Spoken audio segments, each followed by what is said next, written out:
different things that you were seeing. Did you guys get pushback from outside forces for being so sort of taboo? Mm-hmm. Yeah, I think the show really helped to take sort of stigma off of talking about topics that were off limits for young people to talk about, which they shouldn't have been because they were topics that the young people were dealing with. So we never shied away from any kind of criticism or discouragement about talking about heavy-hitting topics, because that's what the teens were dealing with. That's what all teens deal with still to this day. And if they don't have a way to talk about it or see it reflected in front of them or modeled in front of them in some way, then they're going to feel really alone and lost. So this show was, that opportunity to create a connection with that community of young people and sort of give them that platform, that voice, that thing that they could relate to. It's interesting to think about platforms because we talk about so many things now, right? And I think this is not that long ago where some of these things were considered very taboo. And now they're just like everyday conversations. Now it's everything. You can talk about whatever you want now. But then nobody was talking about teen pregnancy. Nobody was talking about date rape. Nobody was talking about drug addiction or all the things that the show talked about. My character in particular really was put through the ringer. She was the drama one, and she was, shot, what else? Stalked by a lesbian lover. Oh, wow. Got in a cult. There's so many. I can't remember anymore right now, but addicted to diet pills, addicted to drugs. You also had this like passionate love affair with Luke Perry. I feel like that's what I remember. I remember a season where it was like you and Luke Perry the whole season. Yeah, that was the second season where they decided to try the love triangle. The old love triangle. Yeah. So I was in the love triangle. It was Brenda and Kelly and Dylan. And Brenda and Dylan had broken up. I just want everybody to remember that. They had broken up, and then Kelly and Dylan got together. But that was on the show. Yes. Okay, I'm gonna go in and out of what's real and what's on the show. These are the characters. Right. And so Kelly got a lot of pushback, I would say, for being the one that broke up Brenda and Dylan all these years.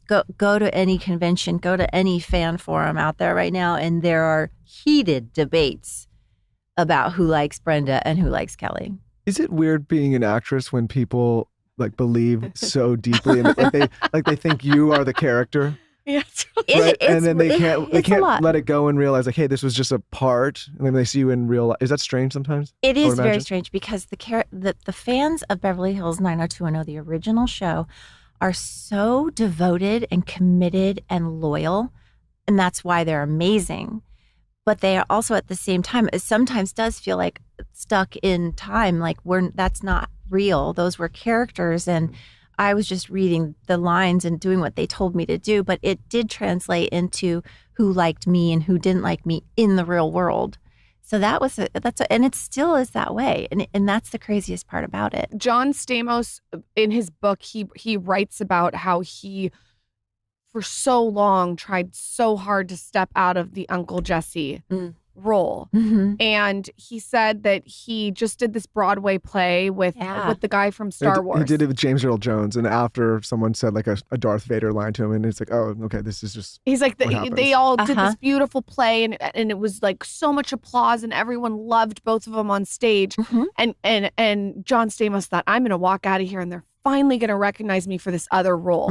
And he said he walked out to this crowd of people waiting for them, and someone screamed, Dark Vader. Darth. Darth. Sorry, guys, I'm Dark. I'm 90210. Let's not Star Wars. That you can handle. It's fine. It's a big thing in our marriage. But I pronounce things wrong. But Uncle Jesse. They screamed Uncle Jesse too. John Stamos realized at that moment that like also this huge accomplished actor was also being called his role, and it was like this like really like a revelation for him. I mean, it's you have to accept it and embrace it, and that's what I've chosen to do instead of fight it. Because I'm so appreciative of that person that remembers me and wants to call me Kelly Taylor, that I meant something to that person at some point in their life and had an impact on them. And I'm never going to be, upset when somebody makes reference to that.